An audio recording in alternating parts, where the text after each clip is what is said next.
Hello friends, સ્વાગત છે તમારું અમારી આ યુટ્યુબ ચેનલમાં. આજે નવી રેસીપી લઈને આવી છું.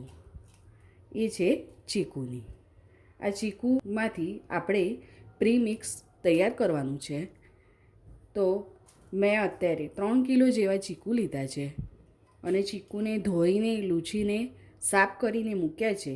અત્યારે એપ્રિલ અને મે મહિનામાં ચીકુ સારા એવા મળે છે. તો તમારે સિઝન વગર પણ ચીકુનો જ્યુસ પીવો હોય એના માટે પ્રીમિક્સ તૈયાર કરીએ. તમે જ્યારે ચીકુ ખરીદો છો તો એકદમ કઠણ નહીં ખરીદવાના. થોડા સોફ્ટ હોય એવા પ્રીમિક્સ બનાવવા માટે એવા ચીકુનો ઉપયોગ કરવાનો છે, જેથી સ્લાઈસ સારી કટ થઈ શકે. જો એકદમ ઢીલા એવા લેશો તો એનું કટિંગ સારું નહીં થાય. પહેલાં ચીકુને ઉપરથી છાલ કાઢી દઈશું. આમાં જે ગ્રીન ભાગ રહેલો હોય એ કમ્પ્લીટ કાઢી દેવાનું છે.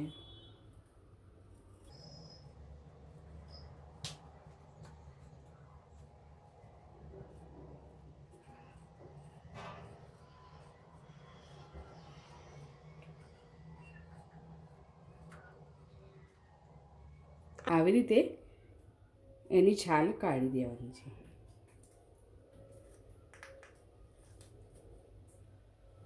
વચ્ચે આ વ્હાઈટ ભાગ છે એ પણ કાઢી નાખવાનો છે.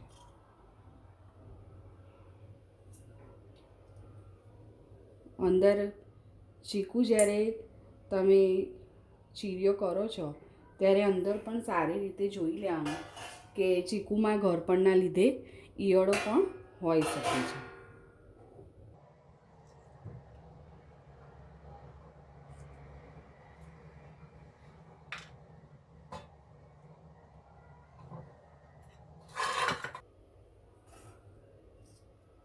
આવી રીતે પતલી પતલી એકદમ પાતળી એવી સ્લાઈસ કરવાની છે.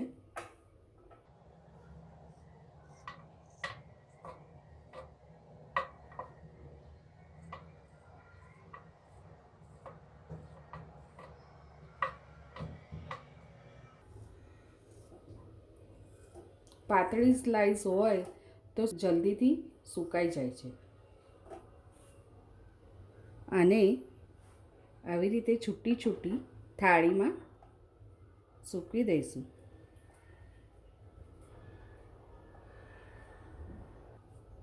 આવી રીતની પતલી સ્લાઈસ બનાવવાની છે. આને તમારે તાપમાં જ સૂકવવાનું છે.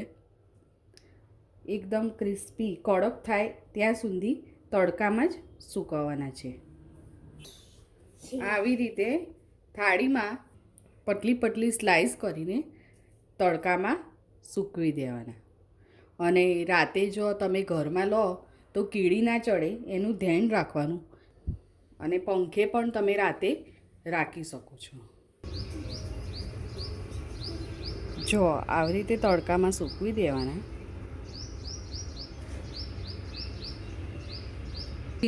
ચીકુને સૂકવતા 7 દિવસ થયા છે. જો એકદમ સરસ સુકાઈ ગયા છે. જો તડકો ઓછો મળતો હોય તો 2-3 દિવસ બીજા વધારે સૂકવી શકો છો તમે. અત્યારે ચીકુ એકદમ સરસ સુકાઈ ગયા છે, અવાજ પણ આવે છે. તો હવે એનો પાવડર બનાવી દઈશું. અહીંયા અત્યારે મેં એક મિક્સર જાર લીધું છે. ચીકુની ચિપ્સનો પાવડર બનાવીશું. ચીકુનો પાવડર તૈયાર થઈ ગયો છે. પાવડરમાં એવું લાગે કે થોડી થોડી ક્યાંક કણીઓ રહી ગઈ હોય તો તમે રોટલીના લોટની ચાળણીની મદદથી તમે ચાળી શકો છો. નહીંતર મિક્સર જારમાં સરસ એવો ફાઇન પાવડર તૈયાર થઈ જાય છે. ચીકુનો પાવડર સરસ તૈયાર થઈ ગયો છે. હવે પાવડરમાંથી આપણે મિલ્ક શેક બનાવીશું. આ પાવડર એકદમ ઊંચી ગુણવત્તાવાળો, કોઈ ભેળસેળ વગરનો સરસ એવો ઘરે આપણે પાવડર બનાવેલો છે. જે કોઈ બી સિઝનમાં તમને જ્યુસ પીવાની ઈચ્છા થાય તો તમે આ પાવડરને દૂધનો ઉપયોગ કરીને બનાવી શકો છો અને જ્યુસ બનાવીને પી શકો છો. ચીકુનો મિલ્કશેક બનાવવા માટે અહીંયા 3 ચમચી મેં ચીકુનો પાવડર લીધો છે. અહીંયા સાકર લીધી છે જે ઘરે દળેલી જ છે. એ ઓપ્શનલ છે. જો તમને ચીકુનો જ્યુસ તમને મોડો લાગે તો તમે ખાંડ કે સાકરનો ઉપયોગ કરી શકો છો. અત્યારે મેં અહીંયા 1 ચમચી સાકરનો ઉપયોગ કર્યો છે. હવે 1 ગ્લાસ દૂધ ઉમેરીશું. સરસ એવો જ્યુસ તૈયાર થઈ ગયો છે.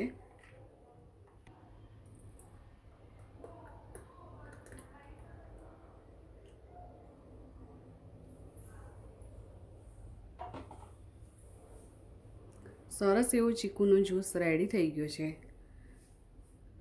આ પાવડરને તમે જો સ્ટોર કરવા માગતા હો તો સ્ટોર કરવા માટે એરટાઈટ કોઈ બી બરણી પ્લાસ્ટિકની તમે ઉપયોગ કરી શકો છો, કાં તો કાચની બરણીમાં પણ ભરી શકો છો.